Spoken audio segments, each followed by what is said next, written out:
देश में इन दिनों साइबर क्राइम के मामले महामारी की तरफ फैलता जा रहा है। ठगों ने इन दिनों पुलिस के नाक में दम कर रखा है। कमरे में बैठे बैठे ठग आम लोगों का बैंक अकाउंट खाली कर रहे हैं। आम आदमी के साथ अधिकारियों के नाम पर भी मोटी वसूली की जा रही है। जहां एक तरफ जनता इन ठगों से परेशान है, तो दूसरी ओर पुलिस के लिए भी ये नासूर बन बैठे हैं। देखिए इस रिपोर्ट में। कभी नौकरी लगाने के नाम पर तो कभी लकी ड्रॉ के नाम पर साइबर ठग अब यहीं तक सीमित नहीं है। ठगों ने पैसा ऐंठने के लिए नए नए तरीके खोज लिए हैं। हाल ही में कुछ ठगों ने भोपाल कलेक्टर कौशलेंद्र विक्रम सिंह की फर्जी आईडी बनाकर कई लोगों से पैसे की डिमांड की थी। हालांकि इस मामले में पुलिस ने आरोपियों को गिरफ्तार कर लिया है। इन ठगों की नजर में प्रधानमंत्री और आम जनता एक समान है। कभी देश के प्रधानमंत्री, मुख्यमंत्री तो कभी प्रदेश के मंत्री और जिले के अधिकारियों के नाम पर ठगी कर रहे हैं।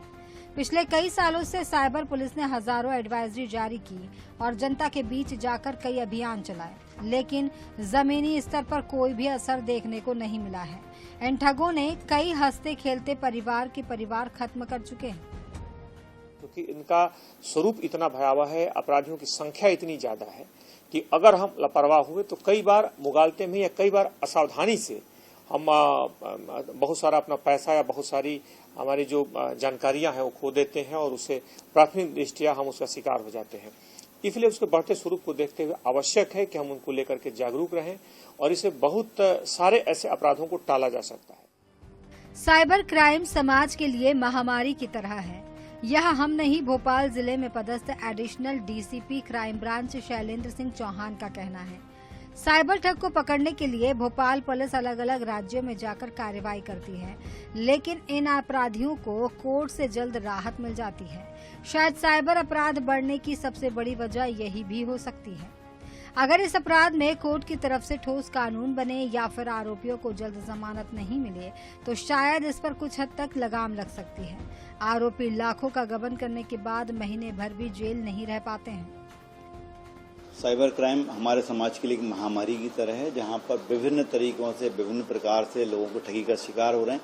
इसमें कभी कोई स्टूडेंट होता, महिला, बच्चे, बुजुर्ग होते हैं या कोई वरिष्ठ अधिकारी या कहना चाहिए बिजनेसमैन व्यक्ति भी इसका शिकार हो सकता है।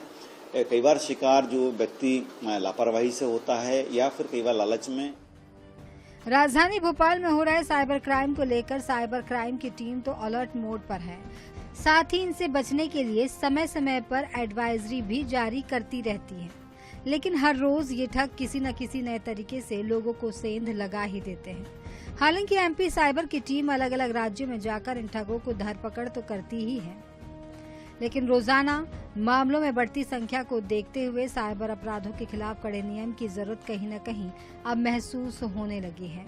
अगर इसे लेकर कड़े नियम बनाए जाते हैं तो माना जा सकता है कि आने वाले दिनों में साइबर अपराधों में कमी देखने को मिल सकती है। भोपाल से INH 24/7 के लिए प्रदीप तलरेजा की रिपोर्ट।